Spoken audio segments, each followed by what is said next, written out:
This is an amazing piece of work, but it's not about what you think. It's not about the physics and movement of hair, which is what we often do around here. No, this is about how to store hair, or even better, how to get an entire army of teapots with glorious 80s rock band hair flapping around like it's a shampoo commercial. And this research work also describes how to render all this on a computer super quickly. Now hold on to your papers, fellow scholars, because all this is done in 2 milliseconds per frame. Not 2 milliseconds per character. No, 2 milliseconds for all 100 of them.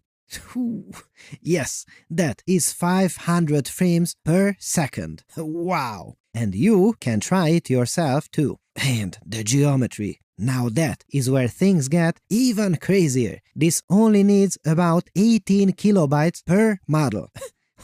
What? You know how small that is? That is approximately the same storage needed as 1 second of music. That is insanity. At this point, I really wanted to know more and looked into the research paper, and boy, is it amazing. So, how on earth does it do all this so quickly and so efficiently? Well, listen closely now, because it uses no AI whatsoever, only human brilliance. Here's how. Dear fellow scholars, this is 2-Minute Papers with Dr. Károly Zsolnai Fehér. Dr. Carol. If you look at the title, it says hair mesh rendering. What do you mean hair mesh rendering? Meshes are a terrible way of storing and rendering hair. You see, hair is made of countless individual thin strands, while meshes are collections of flat polygons. This is a fundamentally wrong tool for the job, because you'd need an astronomical number of tiny polygons to represent each strand. That is heavy on storage and rendering. So, how on earth did they solve this? Well, this paper gets around this by not using the mesh to be the hair, but to act as a hair-growing pot, from which strands are generated on the fly on the GPU. The core idea is brilliantly simple. Instead of storing millions of individual hair strands, which is a data nightmare, instead, they store a much simpler thing that they call the hair mesh that defines the overall volume and the flow of the hairstyle. Think of it like the blueprint for the hair. This blueprint is then converted into a special 3D texture. When it's time to render, the GPU uses this texture map to generate all 100,000 hair strands from scratch and in real time. It's like having a super efficient hair factory on the graphics card that reads the blueprint and creates a new complex hairstyle for every frame. And here's the best part. After the frame is rendered, the data for all those strands is simply discarded, saving a massive amount of memory. And it gets better, because the hair is generated on the fly. They can easily implement level of detail.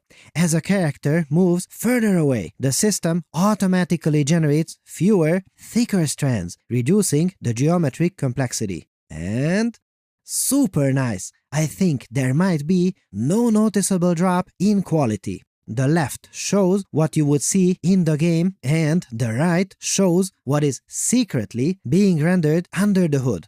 But you never see this one. It's just a bunch of noodles now. A huge performance saver that works seamlessly. What a time to be alive! Now, these videos flicker a bit. We all see that. I think that has to do more with the rendering technique than with the geometry, but I wanted to make a note of that. But wait. If all this is really that fast, that means that it can generate this kind of hair geometry on the fly. Well, prove it then. Oh my! They put out a demo that can do all this kind of craziness in real time. You can try it yourself too in the video description. Okay, so here is how the demo works. First, well, grow some hair, dude. Okay, this will do. And there are a bunch of parameters we can play with, and if we continue like this, we can make this gentleman into a rock star metal musician.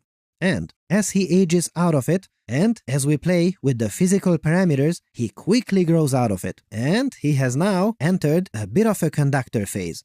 I played with it too here, and since it gives you a lot of freedom, kinda too much freedom, I recommend that you also play with it and try to break it. Now, a limitation of this technique is that this only works if the hairstyle is built with their special mesh system. But it is absolutely brilliant. Wow! And strangely, almost no one seems to be talking about this paper, even despite the fact that it's literally rendering what would otherwise be billions of triangles of hair in real time. This deserves way more attention. If you wish to help us give these papers a voice, because frankly, I am not sure if anyone else does it, please like, subscribe, hit the bell icon, and leave a really kind comment. We've tried it before, and it is the only thing that helps. So, hair on teapots, hair on gators, faster than your graphic shaders, subscribe to 2-Minute Papers.